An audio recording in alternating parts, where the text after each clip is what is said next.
What is up, everybody? It's Matt Johnson. We are back with another episode of Real Estate Uncensored. This is the place where you get actionable ideas, insight, and inspiration to turn your real estate business into a life of freedom. We are talking all about how to use video and content marketing to stack your team with talent. So if you are or aspire to be a team leader, or even if you are just looking to take the first steps in partnering with somebody, bringing on a buyer's agent, maybe hiring an assistant or some part-time staff, it could be even as simple as hiring a virtual assistant. You're going to get some great nuggets to take away from this, and you're also going to learn about the value of if you are in a team structure like we are that allows you to partner up with agents all across the country and bring them into the brokerage that you are part of, some type of virtual brokerage or a virtual agent program. We're going to talk about how you can use video content, marketing, all kinds of stuff to bring them in so you can grow your team. So it doesn't have to be a physical team, Greg. It can be a virtual team like what we're building. The junior grandmaster himself in the box where he so belongs. Greg McDaniel, what's up today? Johnson Face. It's Friday, and I'm frisky. No, I don't know. I don't know why I just don't said want to know that. Yeah, no one wants to know that, especially on a show with all guys. So, dude, so I went up to EXP. I went up to the cloud campus today, right? Yeah. And I was talking to one of the gals in the agent services with an issue I needed to have addressed. And then I'm like, I heard a rumor that you could drive boats up here in the cloud. She's like, dude, you totally can. And I'm like, no way. So she told me where to go. I got in the boat and I just took off. Dude, I did an Instagram and I did a Snapchat. I'm like, what other real estate company lets you drive boats on a work day? I mean, I love our company, man. It's so cool. It is so cool how much cool shit they have over there for us. But yeah, we got a great show. Gene's going to drop nuggets of goodness. Jay is going to just blow our brains with what he and his company are doing. So I'm just pumped to be here, buddy. And if you want to buy or sell a house, you can open a kimono and come on over. I'll help you buy something. Oh my God! Just all of every part of that was just wrong. Oh my God. Maybe I got to shower in a minute. Can we please reshoot the last 5 minutes of the show? All right. So first of all, let's bring in Jay of Wise Hire. Jay, how are you today? I'm good. I'm not quite sure. I've got frisky nuggets on my brain, so. Yeah, exactly. Believe me, it's thrown us all for a loop. So give people just kind of the back of the napkin 60-second bio. Who you are, where you are, what you do. Wise Hire, we help you find best talent. We do it with quantity and quality, so it's about getting the best numbers of people to apply to the job. They're all out there, passive, active ones. We'll talk about that.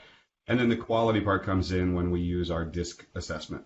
We give that to everybody, and we've compared them to top performers, so you know if they really can do the job or not, based on science, not just a resume. Yeah, and the last time we talked about that, we haven't gone in depth on the DISC profile in a long time on the show. It's been probably a year and a half. I think we had Manesh Boxy on the show, who wrote a great short book about how to stop hiring losers, which I love that title. And he's another guy that delves and kind of uses the DISC profile in his in the way that he assesses talent. And so, Jay, you're super deeply tied into the real estate community. You're good friends with like Michael Hellickson and a bunch of guys that have been on the show before. So, like, you're tied in. We're going to talk about the actual teams, like the roles that go on a real estate team, and the DISC profiles that match to them, and which is going to help team leaders. It's also going to help folks that might be in those roles to understand whether they're a good fit. And if something doesn't feel like it's a great fit, we'll probably explain why. Maybe they don't feel like a great fit and what role they should be looking to move into. So this is going to help a lot of people in a lot of different areas, whether they're team leader or on a team. Awesome. I'm excited. So, yeah, it's going to be an awesome call. And then we're going to bring Gene, the evil bald ninja. Gene Volpe, what's up today? Oh, what's up, y'all? How you living? Good. We're still reeling from your bragging rights, you Philadelphia person. I don't know. I can't say anything more than that. The one time I decided to root for the Patriots, and they let me down. Dude, I was on Gene's team the whole time. Thank you, you missed the vote. I was there with you, pal. All right. So we got a bunch of people watching. Just wanted to quickly shout out. Thank you guys. We've got Rod St. John is here, Paul Franklin, both of which are regular viewers, and we've got Sylvanas, Tracy, James, Colburn. What is up? We've got some high-level people watching. So, guys, let us know that you're here. Let us know where you are from so that we can keep you in mind for referrals. And we've got a bunch of stuff to get into, so let's hit the ground running. So, first of all, Greg, you were watching the Social Media Examiner earlier today, and they've got a big new feature that I think we want to start talking about, because we're going to talk about video and content marketing anyway, and this is a way to really amp up your video marketing and get up onto an ad platform very, very easily. So, Greg, what's your tip for the day? Dude, okay, guys, something super awesome that I learned about today is that YouTube is coming out with, director.youtube.com, and the director version is something that's super awesome. The reason why I've got such a hard on for this thing is that so many of us can't shoot video, don't know how to shoot video, at least do it the right way. And what they're doing now is that they will go. I'll just put the link in right now for you guys that are watching the show live. Go to this, and you can go and schedule a videographer to come out to your place of business or your house, wherever you are.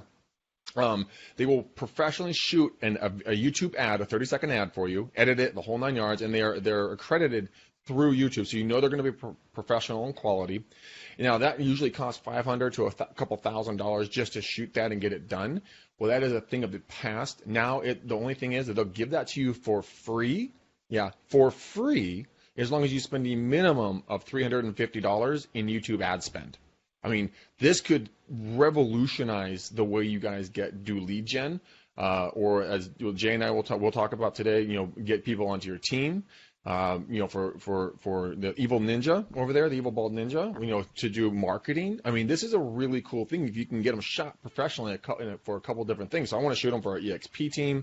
I want to shoot it for my real estate team. I want to shoot one for the show.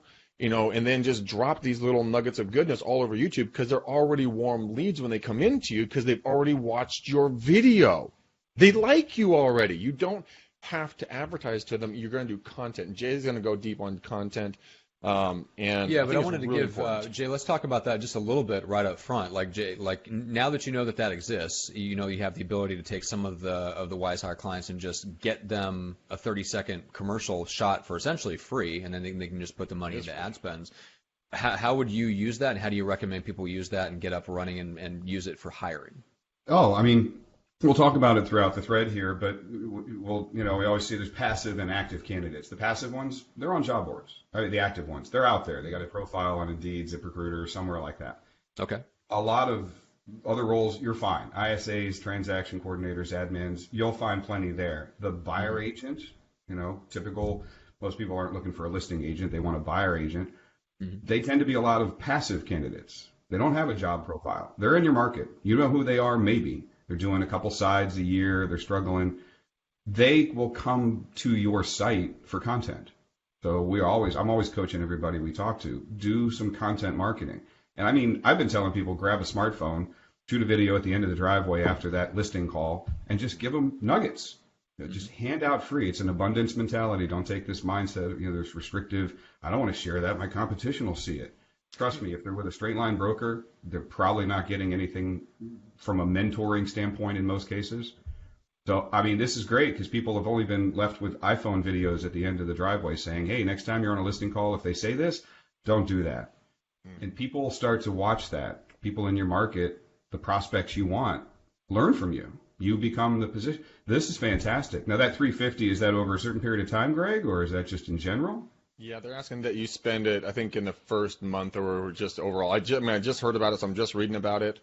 But I think I think they probably want you to spend that maybe on a monthly basis or a minimum just a one-time spend. But I mean, you're going to want to spend the money no matter what because you're going to be seeing the responses. You're going to see people reaching out to you. You're going to get more exposure.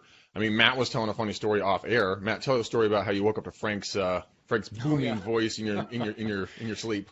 Yeah, so one of my buddies, the guy, the founder of Viral Marketing, has been tinkering around with YouTube ads, and he has a video podcast that runs about 35 minutes. They put one out once a week, and he was tinkering around with using Facebook or YouTube ads to promote the show. And so I think I was hanging out on a weekend, and I was watching some sort of business-related thing on YouTube. I think it was on copywriting or something like that, and I fell asleep. I woke up to Frank's voice, and I looked up, and I realized I was 20 or 25 minutes deep into Frank's podcast that he was running as a YouTube ad on the video that I was intending to watch, and I had fallen asleep and unintentionally had his dulcet tones playing in my ear while I was napping for 25 minutes, which he found endlessly hilarious. But yeah, there's all kinds of fun stuff that you can do. So if you were looking to do this to hire, you would have that videographer come to your office or your office space that you rent or whatever, your house.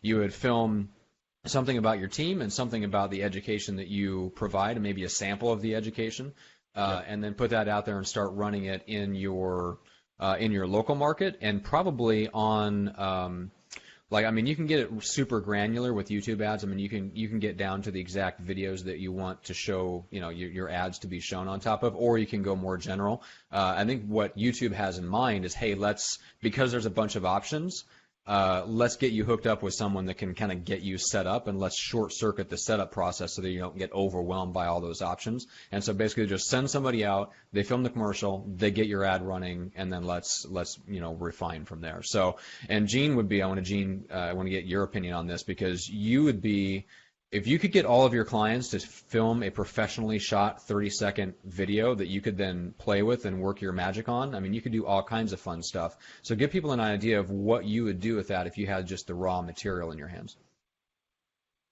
Man, I can't wait to hear what Jay says about it, because in the first 5 seconds, I was all jittery. I love it. These 30-second clips, 30-second clips. Gene's itching his arm. I just love to hear that. Yeah. Look, what we're going to talk about today is making your own video, and he just he put a layup up there for me. It segues real nice, but I would take, typically what we do with raw material is we try to strip it into multiple assets. So a 30-second video is a little tougher to work with just because it's shorter. You might be able to pull 2 separate videos out of it. But let's say it was a minute's worth. We would try to pull 4 20-second segments out, give or take, and then use that stuff on rotation in Google PPCs and also Facebook, LinkedIn, depending on what type of material it is and who your target audience is. We would take that and basically use that one video multiple ways, multiple occasions, multiple platforms, multiple ways. Right. Repurpose. I mean, I think the big challenge that YouTube is doing right here, or they're trying to overcome, I think, is everybody's got 6 ways till Sunday to make an excuse not to do video, right? And one of them is like, I don't know what I would do. All right, so here's the thing. Google's saying we can make a ton of money at a $350 clip a month off these people if we could get them good content. How do we get them on our platform to spend $350 a month? Let's give them a free video. We can use that over and over again. So it's a really brilliant way for them. Like you said in the beginning, it's probably a loss leader. They're doing it saying, here, we're going to take the hit for this. Although I'd be willing to bet, Greg, we haven't looked at it hard enough yet, but I'd be willing to bet you that if you don't spend the $350 a month, you can keep the video, but it'll be $750 to keep it. It'll be something. There's going to be some clause, but I mean, Right. or maybe it's a contract you sign or something like that you have to spend a minimum of $350 to get the videographer out there. I mean, so they spend $500 to $1,000 on the videographer to go out. Okay, they pay the videographer, then they take that hit, and then you pay $350. They make probably a little bit of their money back, and then next month they make all their money back. The third month they're at profitable standings. They know the conversion rate. Interject here real quick, because if somebody's listening, thinking about hiring, but then you're also talking about marketing to buyers and sellers in your practice in general. First tip, stop segmenting hiring talent or finding buyers and sellers. It's one of the most critical mistakes we see. People, they understand when I want to find buyers and sellers, always be marketing, the constant, aspect, the consistency of putting out content, how frequently and consistently you must do it, retargeting on Facebook. They come into hiring with a transactional mode. They don't see it at all the same way. And the best teams we see, the best performers, and you don't have to be a 600 houses a year kind of monster team. The best teams we see, they have no difference. And I hate cliches, but it's a paradigm shift. You can't just go up and say, I want to, they come to us and go, how many can I find in a month? And immediately I actually start to dissuade them from using us. I'm like, if that's where you are in your head, I got to re-educate you so much that it's not going to probably work out. Because in month 2, you're going to be like, I ain't found nobody yet. You want great talent. You got to be always marketing for that talent. And so everything that these guys say about video and marketing, put a line between, am I going for home sellers and buyers, or am I going for talent? And it's no different. All the applications, all the techniques, everything. That video, where I would use it, I'm going to tell our folks, put it up on your careers page. Put a careers page on your website with that video saying, here's who we are, here's why we're awesome, here's why we kick ass. You need to join the team. Look at the jobs below. That's a great place. What about LinkedIn? Jay, would you utilize it for LinkedIn? We put everything out. We tell people to put all that stuff out, however frequently they're doing it, onto all the social medias, Twitter, LinkedIn, Facebook. Facebook, obviously, is predominantly the largest place that we see that stuff go. But if they get good with it, they can start retargeting those agents. You know, they got broker metrics or their MLS list or whatever. They can start getting in front of those folks. So next thing you know, the guy is up on Facebook looking for something, and there's a video of you. Yeah. Telling them, hey, you know what? Here's the key to splitting commissions with your ISA. You know, I'm not a fan of 10% of GCI. I like 30 seconds. Boom. Yeah, I think that's a big distinguishing thing and I want to break into that quickly with you, Jay, is the fact of making that distinction. If you want to look for talent, make a video about talent. If you want to look for buyers and sellers, look for buyers and sellers. Don't commingle these things together. Don't say, hey, we're the McDaniel Callahan team. We're awesome. Call us for everything. And by the way, if you want to work with us, hit the button. If you want to sell with us, hit the button. If you want to buy with us, hit the button. No, you give them way too many options in one video. Different content, but same mentality of always be marketing, always be putting out content. Obviously different content, but yeah, I like that. And you're right. The best teams are the ones that have, number one, they have the scalable structure that can handle that, so that when somebody comes along at a time that they didn't expect, like they have the capacity to handle like a rock star listing agent that drops into their lap out of the blue. You know, and because of that, they know that, and they have the back end structure set up, so they're always marketing for new talent because they know they can bring them in and they have a plan to onboard them and stuff like that. Very important. Yeah, so there's a couple of elements there, but I love the idea that, like, hey, don't just come in and expect to be able to hire a super rock star person right off the bat. When you've essentially laid no groundwork, they don't know who you are, they don't know why they should work for you. There's really no content that they can engage with that tells them anything different about you. Like, all your content's probably facing towards your clients, the buyers and sellers you're trying to reach. There's really nothing about what you're like as a boss or a team leader or a coworker or anything like that. So yeah, I mean, that's one of the advantages that we have with this show, is that's what it does for us. I mean, we don't. I mean, Greg, you've yelled at me about this for years because you've always wanted to do a real estate show that was aimed at the consumer, and I keep telling you no. I have so many times. We keep the content of the show aimed at other agents, and so as a result now, I mean, Greg's calendar is stuffed with people that are coming off of the podcast because of the content marketing that we put out. And then that generates phone calls to join our team for Greg. So the exact same thing happens at a local level. So love that. So that's director.youtube.com. Greg has got the link in the comments here on Facebook. And then Gene, you said you had something about filming video, and it tied in nicely with what Jay said about filming kind of at the end of the driveway. So Jay, I mean, you were talking about kind of going super I mean, people like way overcomplicated, but you're talking about whipping your phone out, like essentially just piggybacking on the stuff that you do, you know, on a regular basis. Yeah, I think a lot of people, maybe a certain age demographic, have the idea that it's got to be master produced, background lighting, and you know, a lot of the stuff that we see working is really raw. I mean, it's literally first off, you know, you got an X or a 7 or an 8 iPhone. Come on, you know, I mean, the camera on that thing is awesome. Yeah. For this type of channel, it suffices plenty. It's literally just holding it up in your face, standing in front of your office or sitting at your desk, because these are fast, these are short. These a minute, you're good. 2 minutes, 3 minutes, probably 3 minutes would be pretty long, I think. Yeah, we don't need we don't need 1,000 people out there doing Greg's morning motivation 20. What are you doing? What are you running? 90 minutes, hour and 20 minutes. So check this out, guys. So we're talking about doing quick and dirty video. This thing cost me like $15, right? You clip it on the top of your phone, press the back, voila, we have light. Nice. Great little thing for doing light right there. Awesome. Click it off, put it back in your very manly pink bag, and you're on the road. You're on the road. That was the moment of the show right there. Oh, that's fantastic. You have like a nice silk slipcover for it. It's fantastic. But there's another thing for shooting video. If you guys want to do that, or videos, is something that you can use here as well. Here, this is the Insta360 camera. Just plops right down on your iPhone. They make them for Androids, $200, and you can do great photos and videos here. Yeah. Gene's got a selfie stick.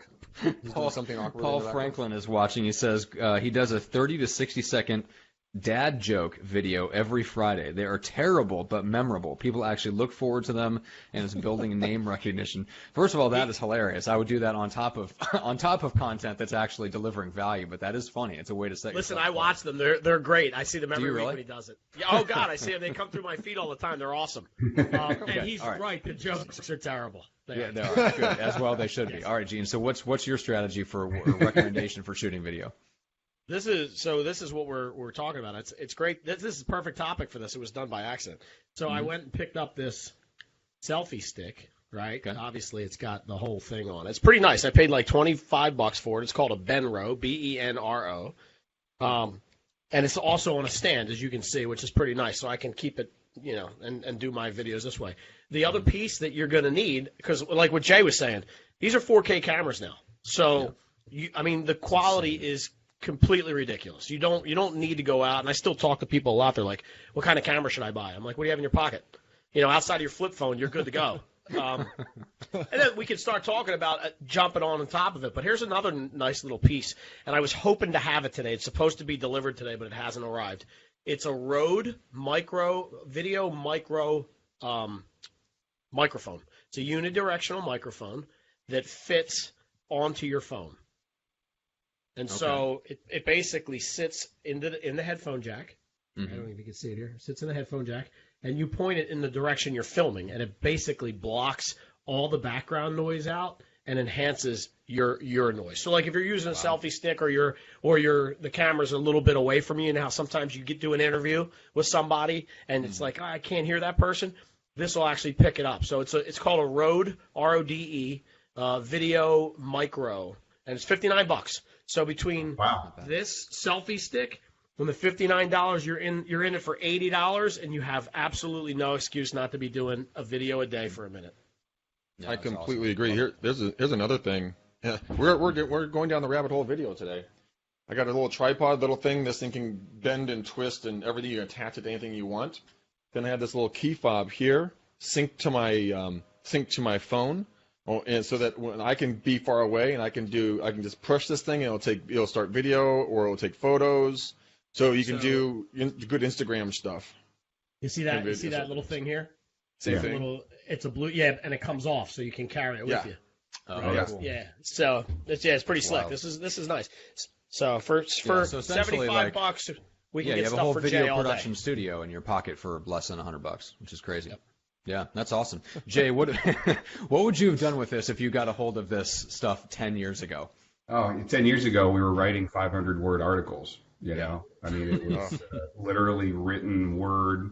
Then we moved into some audio podcasts. But the video expectation was highbrow. It was more polished, produced. There was a studio with sound and deadening stuff and backgrounds and things like that. People don't need it, nor I don't even think they appreciate it.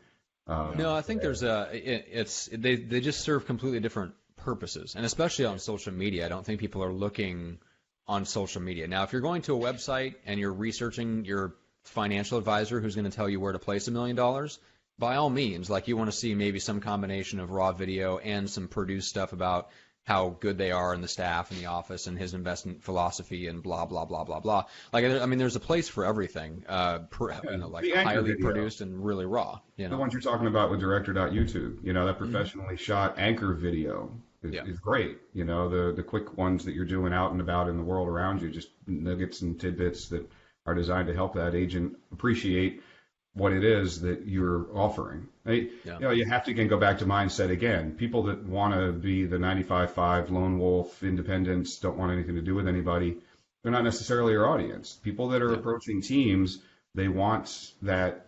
The big three things that we see people love from teams is mentoring, leads, back-end support. Right.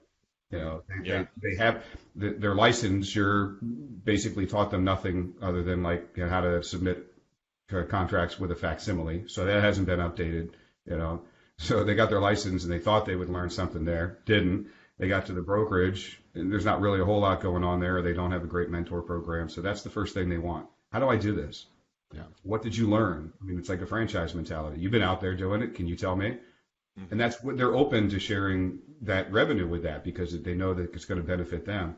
Leads, we'll talk about buyer's agents and the two different types that we see out there, but 70% of them aren't necessarily great hunter-gatherers. They're more the support sale, the consultative sale. On disc, they're more of an IS. So they really want leads that are a lot more well-qualified and back-end, because no salesperson is great with all the details and minutia paperwork. And those are the big three that all you're trying to do is get out there that this is what we got, and the first part of it starts with mentoring. Yeah, love it. Yeah. Very, very cool. And I want to go deeper on the passive versus active candidates and then the disc profiles of the different roles, because I love that. We'll talk a little bit more about the IS and why is it that person wants more of a qualified appointment than, let's say, a lone wolf or something like that, because I think those are some interesting things to get into. Before we jump into the deep stuff, though, I want to let Gene go and give everybody a chance to connect with Gene. So how in the world do people connect with the Evil Ball Marketing Ninja? Craig McDaniel, help your boy out. Gene Volpe.com. It's good work. I'm actually getting better at that. That's good work. I warmed up right. my vocals earlier. So. As our friend says, if you're not a marketer worth your salt, if you can't just give out your name and people find you. So Gene Volpe, find him on all social media platforms and GeneVolpe.com. So awesome, man. We appreciate you joining us with your video tip. Thanks, gentlemen. Awesome, have a great show. Good to see you, brother. All right, so Jay, let's dive let's go back to the disc profiles and back us up a little bit. So we talked a little bit about the IS, and we kind of threw that out there. But I mean, you guys have been your parent company. You briefly mentioned Intermetrics. I mean, you guys have been in the disc profile game for a long time, and I'm curious about that, just about your involvement, and so that people can understand some context of what the disc profile really is, and that there's a bunch of different kind of, I don't know what you'd call them, variations, imitations, something like that. And I don't understand the whole landscape, but fill us in, just give us some background on your guys' involvement with the disc. Well, Intermetrics was a company I founded 18 years ago now, and it was with one assessment, the first one that I wrote, called the Attribute Index. We've got, I think we're at like 1,500 consultants in 52 countries at this point. And they work with a lot of organizations, governments, large corporations. And so WiseHire grew out of an understanding that there's a big gap. You know, if you look at an organizational pyramid, the very top of it's willing to pay a consultant, a master level consultant, to come in and $5,000, I'll help you figure out if this is your right next senior VP of marketing. Mm-hmm. WiseHire grew out of a need to say there's a whole bunch of people that need to understand if this is going to be a good fit, or leadership development or all that other stuff, but they're not going to bring a consultant in for $5,000 or $3,000 or $20,000. Yeah. So Intermetrics from Attribute Index, eventually then I authored the DISC Index and the Values Index, and so those two are collectively called the DISC profile, but it's a bit of a misnomer. It's two different doctors' works and theories. So there's a lot of DISC out there, DISC. It was a theory created by Dr. Marston at Harvard all the way back in 1928. Also the guy that created the lie detector and invented the Wonder Woman character, but we can go into that on another podcast. Wow. He sounds like he lived an awesome life. That's fantastic. He's a crazy guy. So, yeah. But he never made an actual assessment that you could complete. He had a theory. It was just a theoretical framework. Yeah, DISC theoretical framework of behavioral. Dr. Spronger and Rokeach and all these other guys created a values framework, and that construct involved what of the things in the world motivate you the most. He never created an instrument either, but it's public domain. That core theory is out there. If you're in the right archives and the right special collections at the right university, you can find all that original theory. And if you've got a background in degrees in psychometrics or behavioral science, you can take that and turn it into an actual instrument. So there's really probably 6, 7 large companies globally that have their own version of DISC. When we talk about our DISC, the one that most normally people say DISC, it's really 2. It's a DISC and a values. It's the 4 bars of behavior, but there's also 7 bars of motivation. That's not Marston's work. That's Dr. Spronger's work. Okay. And I merged them together because I think you understand how is one thing, the behavior, but there's a whole lot more to it. You need more angles on something if you really want to comprehend it. So why and how? Values is why I want to do something. And we would see 2 sales guys go out with the exact same DISC. One would fly, one would fail, stud and the dud, and you scratch your heads going, what the hell? They had the same DISC profile, but their values, on the values, for example, almost all sales roles, economic is the first place and high. Mm-hmm. Entrepreneurs as well, normally. That's the correlations there. So you got to have both of those. So that's our assessments. And then the real breakthrough with WiseHire was we realized people didn't even want a 22-page report. They were looking at 22 pages so they could really basically answer one question. Are they a good fit for the job I want to put them in? So WiseHire came about to say, we're just going to do that assessment for you. Yeah. We're going to say they're an excellent fit. You can see the report. You want to gut check it yourself. That's cool. The whole thing's there. But mostly people want to go in and say, excellent fit, poor fit. Okay, I'm going to go with the excellence and move on from there. I don't know. Too many teams are going to be like, that's a shitty fit. I'm going to take that guy. He definitely fits my culture. The thing is that, when it comes to hiring, obviously we're going to work with you guys and you're going to help us, do some recruiting and stuff like that. And we need it. My track record, I haven't done it scientifically. I've only done it just off gut checks, and I didn't get a good result. And I've hired very bad people on my team that interviewed well, but I'm sure that you could have sniffed them out and been like, yeah, that dude sucks. Don't hire him. This chick is cool. Hire her.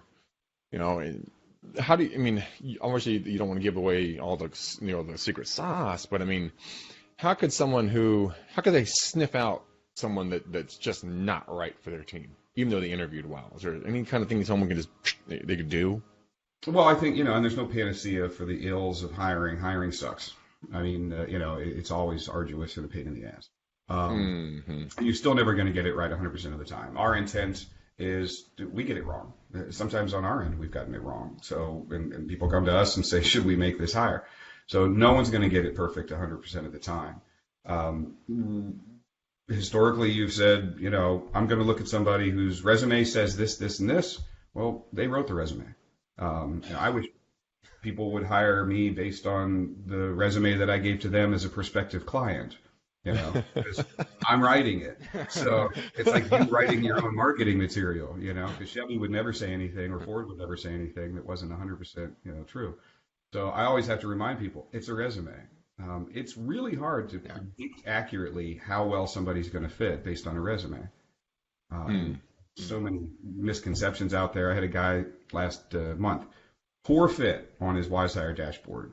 And he's arguing back. He goes, but their resume is awesome. They've been in real estate for 10 years. They've worked for like 8 different groups. I'm like, wait, back up. 10 years. They're still looking for a job. And they've worked with 7, I think it was, different teams or brokerages in that time. Like every 2 years, there's a new job. There's a new job. And if they've been in there that long, are they stubborn or are they just, why are they coming to you? They did 8 sides last year after 10 years in the industry. So we're trying to bring science in. We're trying to say, hey, you know what? There are things that are very well known. We've got lots of validity studies that show they're very accurate. The resume is still important. There's some things in there you have to have. You want the license. You do want to see if, have they been jumpers and going all the time, or have they been in one place? Huge, big gaps. But in real estate, that's not necessarily as big a red flag. The interview is really important. The problem with just interviewing on gut is personalities dictate that the more like them, the more like me they are, the more I like them in their interview. Yep. Now, since most of the people know the language we're talking about here with DISC, I'm a high DI. I interview another high DI. I'm like, dude rocks. He kicks ass. This is awesome. He likes the Eagles too, Yep, exactly. Done.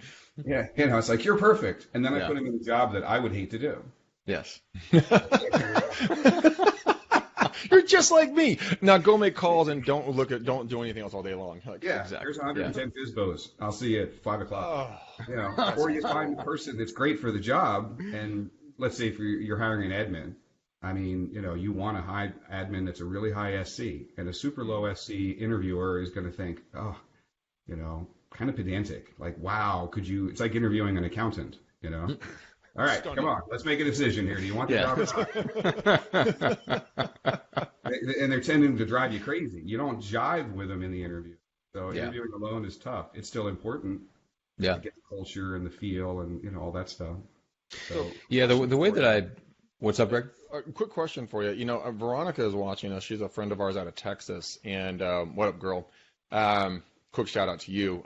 She got a really good question. Is there a version of the DISC profile or some sort of other program you're aware of that you could pay someone to come in and interview you or whatever and make sure that you're in the right industry? It's a great question. I mean, does that exist by any chance? They claim it does, but I'll tell you it doesn't. And by industry, I would argue job. So the last time any of us probably saw a careers aptitude test was in high school, possibly at some university. And it told you that you should go into medicine or lumberjacking. Because that's probably about as accurate as they can be. Wow, scary accurate, Jay. That's lumberjack. I miss my calling in lumberjacking. Yeah, that's it. I don't even know if that's the title. My apologies to anybody who does that, and that's the wrong term for it. But lumberjackery. But take an example. You guys will know this. So let's say the disc profile says you'd be great in healthcare. All right. Now, is that an emergency room nurse? Is that in a laboratory setting? Is that as a physician? Is it step down, NICU, operating room? You'd be great in law enforcement. Is that an FBI special agent? Is that a CSI crime lab? Is that a beat cop? Is that a judge, an attorney? There's so many variations even within an industry that the accuracy just doesn't work. Our example is you'd be great in real estate. There's two different kinds of buyer's agents. So we can tell people all day long, you should go into real estate. But if you're not in the right role or on the right team, you're going to fail, which is why 9 out of 10 new agents don't survive the first 2 years. The number is scary high. I mean, it's just one of those. It does two things. One, it weeds out people that don't want to actually put the hard labor in and actually do the things that are unsexy, unfun. The beast type of things, like sitting down, doing the calls, doing the doors, doing the network, doing all these things. Going through the grind. But it's sad at the exact same time that people don't get to live a life of their dreams, and they got to go work to 9 to 5 in fluorescent lights with 3, managers all asking for TPS reports on Friday afternoons, and then making them come work on Saturdays. I mean, right. I just want my damn red stapler. Okay. I just want my red stapler. My red stapler. Well, how many times have you guys seen somebody get into the industry? And to be honest, 0 to 10, what percentage of the people that you've seen that didn't survive? Nobody told them it was a sales job. Yeah, I do. I tell them they thought it was a social job. Yeah, you got to sell, man. You My got to broker hustle. said, put it out to your sphere of influence. Let everybody on Facebook know that you're now an agent. Tell your family, and they will come. Jay? What are you? Is that bullshit? I think I smell bullshit. Yes. That is what we were fed. And it's sad.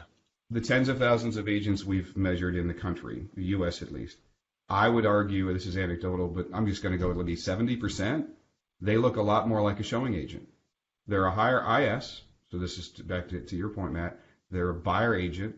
They're a higher IS. D's in that 40 to 60 range, maybe 40 or 50 even, and C in this capacity is irrelevant.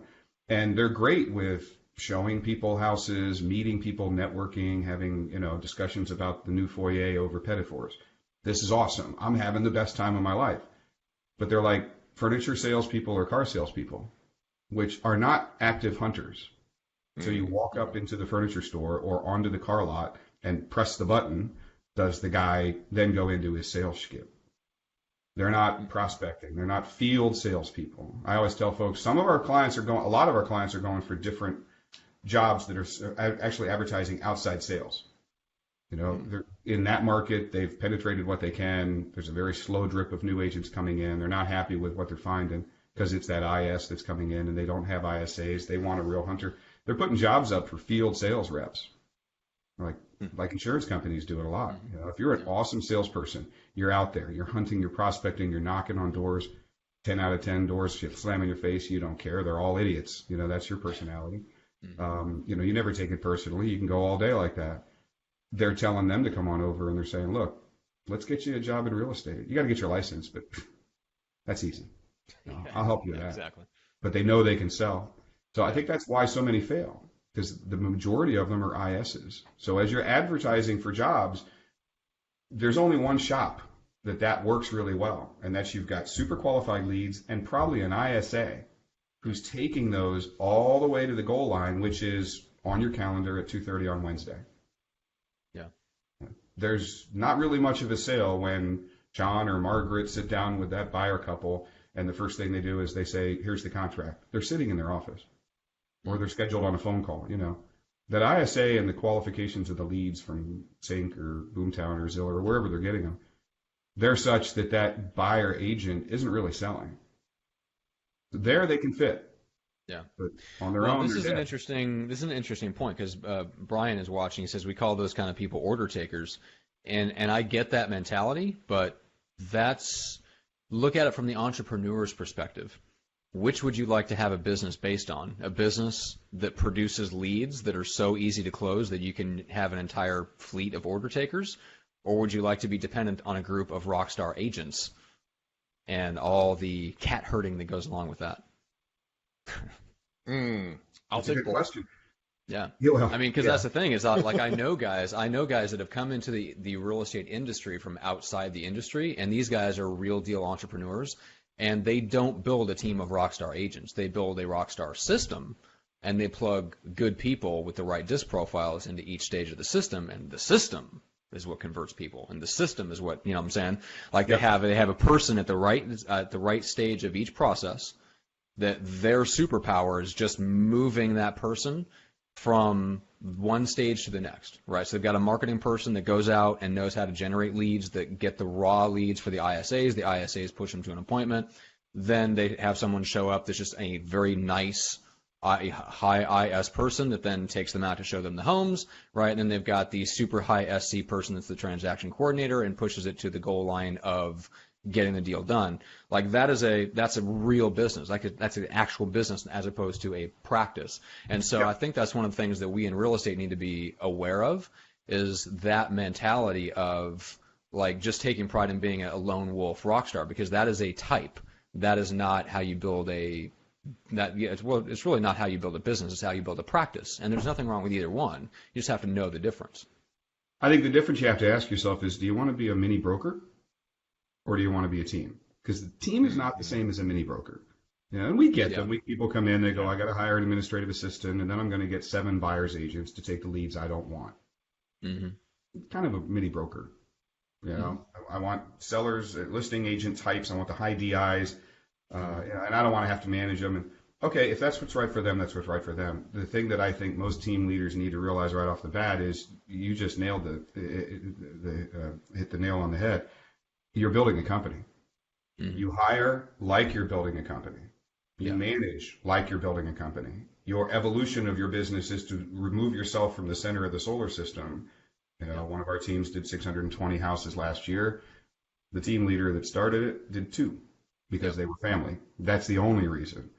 Yeah. The CEO doesn't go out there and sell. And it doesn't mean you have to have 30 people. I mean, this could be 6, 8, 10, you know, that kind of size, and still do monster volume. But it's a business. And that's another shift you got to make in your head, is I just don't want to build a mini brokerage where I'm just handing people and I get a piece of it back. Teams don't. Teams have everybody in the right spot, rowing in the right direction, doing their thing for their expertise. Yeah, there's a good the distinction between those two, I think, is critical. Yeah. If someone was going to, I want to talk about how you would hire for a culture of a team versus a mini brokerage. I mean, what would so the people on the replays and the people watching us live, if they want to go for a team, what's the culture they'd want to build? And then if they wanted to build a mini brokerage, what would the culture they'd want to build? So in reverse order, a mini brokerage is really just a bunch of independents. So, I mean, they're going to appreciate the fact that you can bring some leads to them. The personality is more independent, so they're more of a DI. Loop back real quick to your comment, Matt, about having those people in the IS role take those home buyers. Buyers are way heavier touch points than a seller. You come in, selling listing, here's my thing, here's what we're going to price it for, and I'll come back and renegotiate a little bit with you on occasion, but I'm out selling another 9 or 10 listings. Buyers, okay, let's go into our 35th house, Mr. and Mrs. Jones. Yes, go back to the first 2 again. Okay, there's that S has to come up for a lot of patience. If you put somebody with a high DI who's a hunter, you talked about herding cats. Their problem is there's usually a gap between them and the admin or TC. Yeah. Because they get to the 6th house and they're like, pick one. Yeah. I shoot you 6, dude. You know? Yes. Dude, I'd be on it.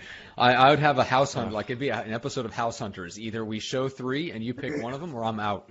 Or you hunt them down. That's where House Hunters comes from. Oh my God, that would be funny. To see Matt be a buyer's agent, I would pay real hard money to have Matt be a buyer's agent. We can just put him with a couple of cameras for 2 weeks. Oh, you would see a stressed out Johnson. Oh my God.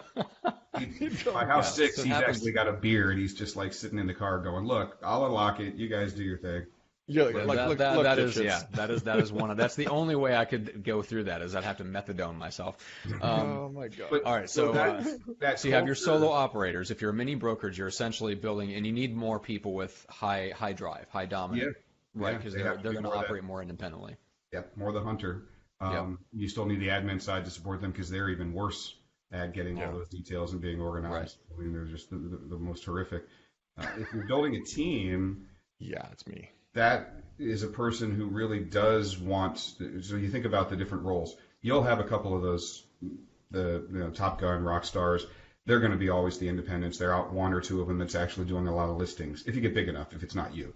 Okay. But everybody else, the ISAs, you think of the personality that comes into that IS. Now, we've got some guys out there that are playing around with a DC model. I haven't statistically seen that works as universally for an ISA. But the I and the S being up, they are more interested in being on a team. They're not as entrepreneurial. They enjoy being part of something bigger with others, and they can specialize. The buyer's agents we typically see in that scenario, IS, D's higher, but still, they don't want to be out on their own. So the culture there is a company culture, not a freestanding network of individuals under the same brand as you would be with a mini brokerage. Yeah. You mentioned the risk. Does that show up on the values? Isn't there one of the values is it opportunistic? There's one of the values that kind of measures or drives to risk tolerance, doesn't it? Economic is probably the typical sales profile we see in the buyer's agent, listing agent, whatever, is economic, individualistic, political. So the economic drive. I could have renamed the economic ROI, but I stuck with Spronger's original title. So it's really about ROI. Money's a good marker, like a die marker in an MRI or something, but it's about how do I turn 2 into 4. So for entrepreneurs and salespeople, interesting. It's really the economic drive being in first place is the biggest correlation we've seen in any of the jobs. So you can find other motivation to do things, but if you're at 100% commission role and economic is in 4th or more for you, that's going to probably be a struggle. And if that's somebody listening, it may explain why you're having a hard time in sales, because that's one of the top correlations we've seen.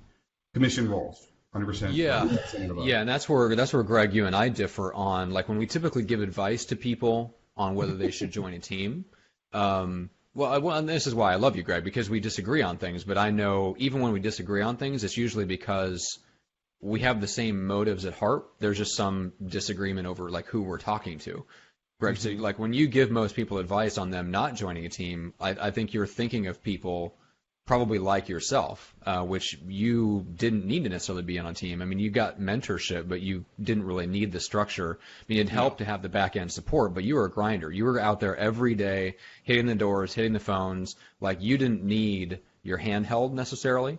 When I speak to agents and I tell them the first place they should look is to get onto a team, I'm assuming that Jay, 50 to 60% of the time, I'm not talking to a high D, high I. I'm not talking to someone that has that kind of drive. I'd push it to 70. 70, yeah. So 70% of the time, the average agent that you're talking to is going to be someone that's more of an IS or even an SC. Interesting. That actually really is interesting. That explains a lot of things, because when my father and I, the Grandmaster, we would look to bring people on our team, or we would look to create products for people. We did it out of a high D, high I attitude of, look, I'm just going to go grind day in and day out, and 0 fucks are going to be given about it. That's just the way life is. I don't need a support. I don't need your hand to be held. I don't need any of that shit. Just let me do my thing. That's why a lot of our tracking sheets, the predictive analytics, stuff like that. If you're a hard grinder, this stuff works for you. But if you need more of a team mentality, this is actually a really good conversation, because it makes a ton of sense on why, and now I can understand Matt's point of view. Why he recommends people to go into the teams, and I've just never needed that, nor wanted it, because it's just too much fluffy bullshit, lovey-dovey crap. It's like, fuck off. Just let me go do my damn job. I don't want to hear about your damn weekend. Seriously.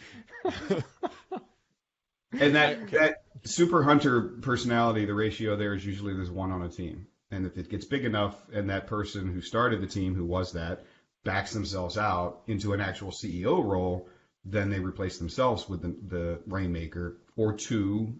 But you're talking, there might be two rainmakers, listing agent of past who's now managing everything, and 7, 10 buyer's agents. Yeah. 4 or 5 admins and 1 or 2 TCs. A big team, that's normally the ratio. There's usually 1 or 2 of those monster hunters, and they will be always kind of outside. That individualistic we talked about in the values, that's usually in the top 2 or 3, back and forth between political. They don't want to be micromanaged. They don't necessarily want to be in a team. They want to do their own thing. They're the first. You'll always see them when they're high individualistic, because the first thing they say whenever you tell them anything is, "Can I change that?" Action steps A, B, C, and D. Could I put D over A? I'm just saying. Oh, that's hilarious. Because they always want to do their own thing. And then the political people don't get, because they're like, well, they're not going to manage anybody. The best, you guys know this, the best salespeople control the sale. The prospect thinks they do.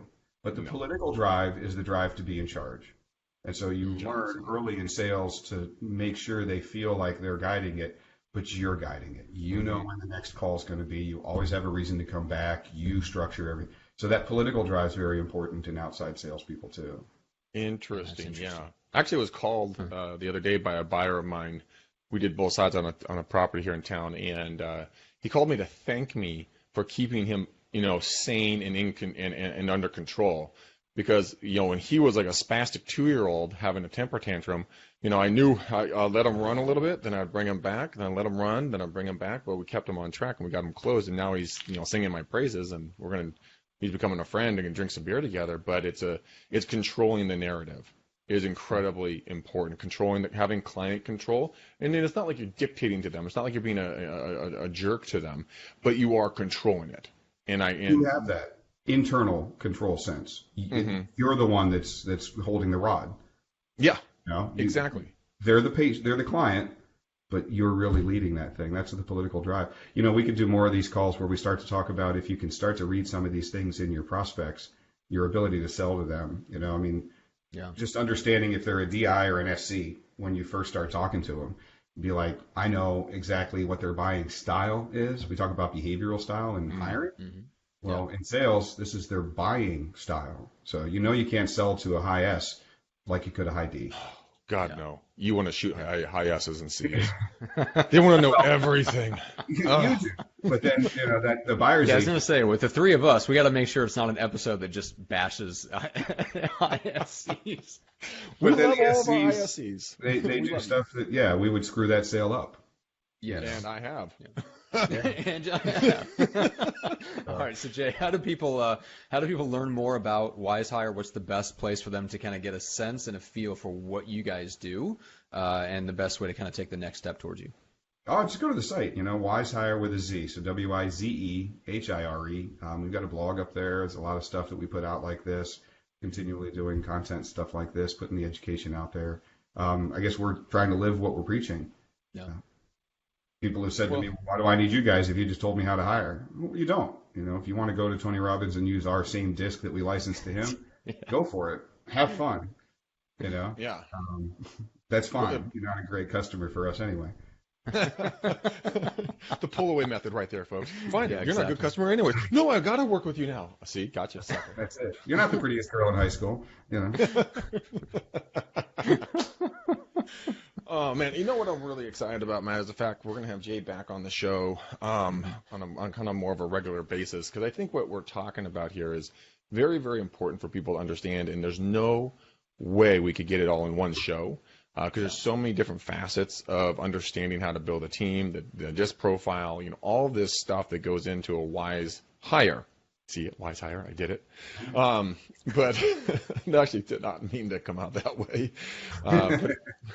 But it is true, though. I mean, I'm sitting here, I'm learning about myself in this one conversation. So, Jay, I'm glad you're here, man. This is some good stuff. You've opened up my eyes. Matt and I won't fight over our teams anymore. Thank God, since I'm right, as always.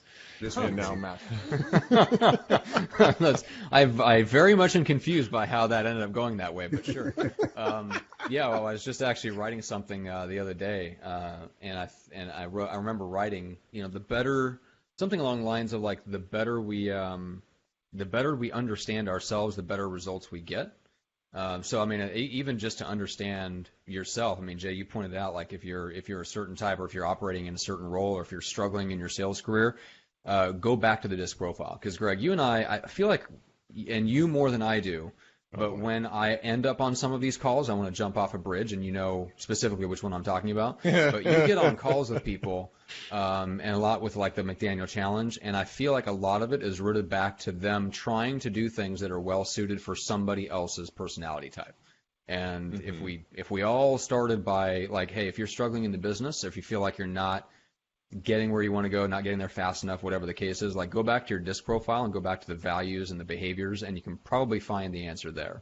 It may take a little bit of digging, and Jay, is there a place for people to go?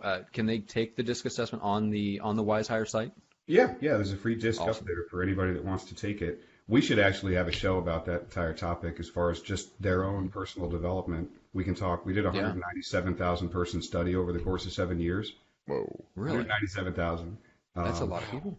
Hired a bunch of people. That's a lot of people. I wasn't any detail in it. Two things they found out: top performers, self-aware and authentic.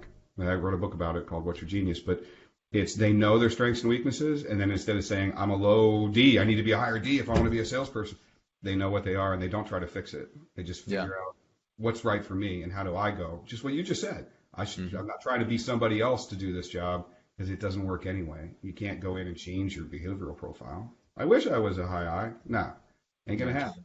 So figure out what your strengths are and avoid your weaknesses.